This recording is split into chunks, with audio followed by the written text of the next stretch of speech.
been to some amazing places and here are our top 5 so far. So the first up is Lisbon in Portugal. It's somewhere we've been a few times now.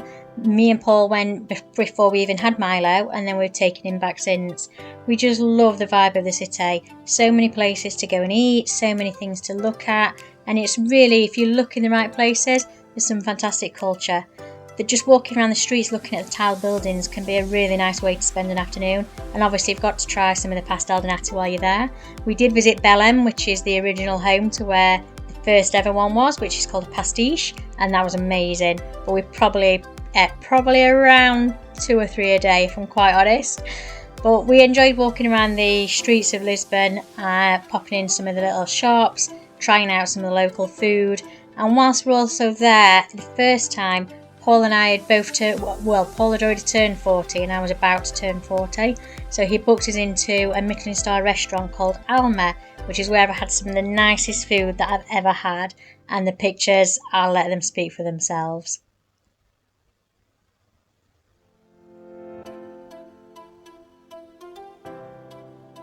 If you've ever been to a Michelin star restaurant, you'll appreciate just how nice the food is. This is definitely one that I'd recommend if you're having a special occasion whilst you're in Lisbon. Their chocolate bomb was to die for. It was so tasty, and I will confess I finished a lot. The other thing that we always wanted to do when we went to Lisbon, and we always make sure when we took Milo that we did, was to hop onto one of the local trams, sort of trolley buses. So we also caught one up through the town, which was really great, and had a great time taking Milo on that the second time we went to Lisbon, so that he could experience what that was like, and he absolutely loved it. Next up is Lynn Canyon in Vancouver. This was such an amazing place to visit. It really opened my eyes to how beautiful it was. We'd explored various national parks while we'd been in the area as part of our honeymoon, but Lynn Canyon, it was somewhere we decided to go. We felt it might be a little bit less touristy than some of the other places. So there is a suspension bridge that's quite a famous one, but pictures that you actually see, the realistic ones, have hundreds of people on the bridge. This one we got to walk on it with maybe a couple of dozen people. It was great. And I also fulfilled one of my sort of lifetime bucket list items whilst we were in Lynn Canyon. After having a really good look round, stopped for coffee, went over the suspension bridge, we then found a waterfall and decided to have a little swim. It's something I've been wanting to do as long as I can remember.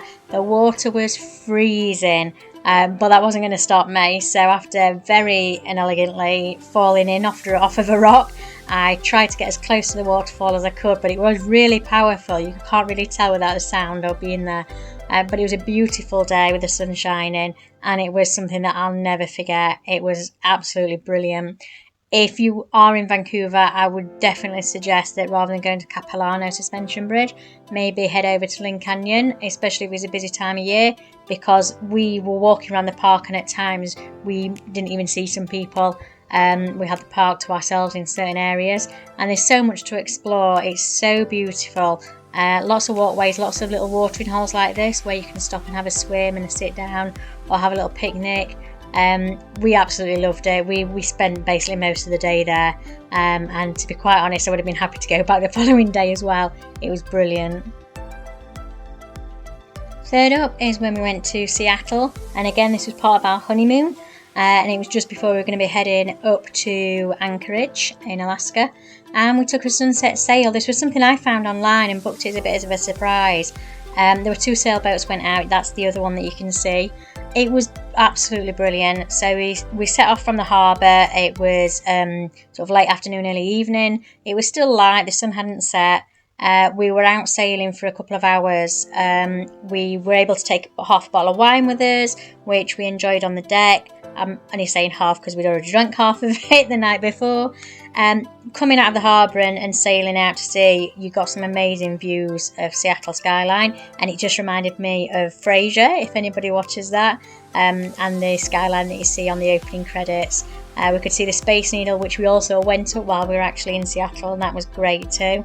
But the sunset sail was just such a lovely way to spend an evening watching the sun set over Seattle, And as we were on the boat, Paul actually is an experienced sailor, so he got talking to the guys that were sort of captaining the boat, and we just had some really nice conversations with people.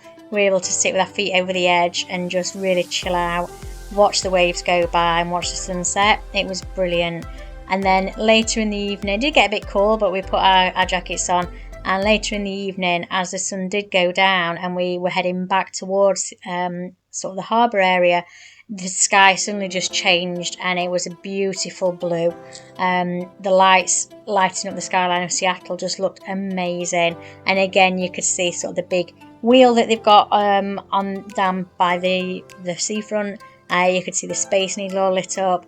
It was just such a different way to see Seattle, because we were staying in Pike Place, so we were able to experience the hustle and bustle of sort of the markets, and we went into the Starbucks Roastery Reserve and saw some amazing things, but it was very busy, very crowded, and this just gave you a different perspective because it was so quiet and so peaceful. So if you're ever in Seattle and you get a chance to do a sunset sail, check out our full video on our channel. We've got a link on there to the company that we sailed with. They were brilliant. They were absolutely brilliant, and definitely something we'd recommend.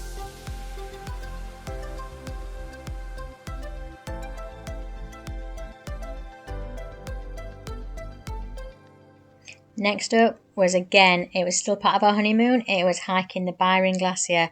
It's something we'd read a lot about before we went, and to be quite honest, we started hiking. I got to walk on this bit, which I thought was a glacier, and I think it is, but we'd seen pictures of an ice cave. What we didn't realise is just how far up the hill it was. So as you can see, it's a really long way that we had to hike just to get up to the ice cave, which you can see behind Paul. It is worth it. If you've got the stamina to do it, then do it. It's like an unreal place. It's not like anywhere I've been before. Soon as you get towards, a bit closer to the ice cave, it's kind of like being in an air conditioner. The cold just hits you, but it was just magical. And there was only one other family up there, about 4 or 5 people, and us. I think people hadn't realised what was up there. Unfortunately, this isn't something that's probably going to be around. I don't even know if it's still around now, with everything melting so quickly. But we were so grateful and so privileged to just get to experience it. It's something neither me nor Paul will forget our entire lives. It was such a special place, and it was just an honour to be able to see something like that before it disappears, I guess. So yeah, if you ever have the opportunity to hike the glacier, don't stop down near the bottom. Don't just stand on the glacier. Make sure you keep hiking. It took us probably a good hour and a half to get right up to it. Lots of boulders, lots of large rocks to climb over, but it's worth it. It is absolutely worth it. You just have to keep going, because you can't really see it from the beginning of where the trail is, and to be quite honest, there's not a set trail. You just kind of have to figure it out for yourselves in terms of how to get up there. So be careful, but it's definitely worth it. As I said, if you have the opportunity, just go and do it. Yeah, definitely one of our top 5.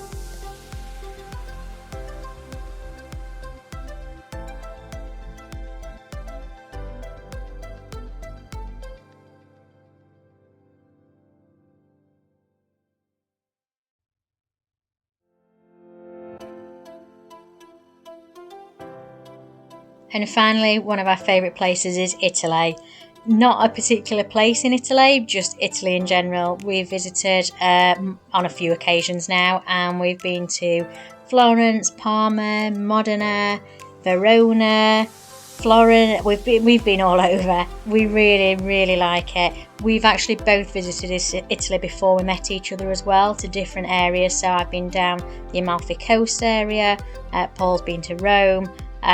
There's still a lot for us to explore together, but one of the things we absolutely love, that you can tell from this clip, is eating. The food there, it's unrivaled anywhere else. We've had some amazing eats in other countries. The salmon in Alaska, for example, was amazing. However, whenever we go to Italy, we're never disappointed. We always find some really delicious food. Paul's just having there a Parma ham sandwich whilst in Parma, obviously. We had loads of really nice sweet treats, lots of biscuits, obviously some of their local pizza, lots of tigelles when we were in Bologna. They were absolutely delicious. But yeah, if you're a foodie and you love to travel for food, Italy's got to be one of the #1 destinations. Now, that's not putting down anywhere else. We've had, as I said, amazing food in probably everywhere that we've been, to be quite honest. But Italy, the place there, we enjoy the fact that it's got really nice countryside as well as sort of coastal areas as well, and it's a really nice mix, and there's so much culture there. Plus, Paul has some friends that he made while he was teaching in China who live in Bologna, so it's nice to see them when we're out that way as well. But yeah, it'll always hold somewhere special in our hearts, and it's definitely somewhere that we're going to continue to visit as we get older. Milo's already been to Italy, but it won't be his one and only time. We've still got a lot of the country to explore. So yeah, Italy's definitely on the top of the list in terms of places that we love. So that's it in terms of mine, my top 5. There's some bit of a different mixture there, a few things from our honeymoon back in 2019, but also some more up-to-date places that we've been as well. Where's your favourite place? Have you been to any of these? Drop us a note in the comments and let us know. Love to hear from you, and I'll get Paul to do his top 5 in the next video.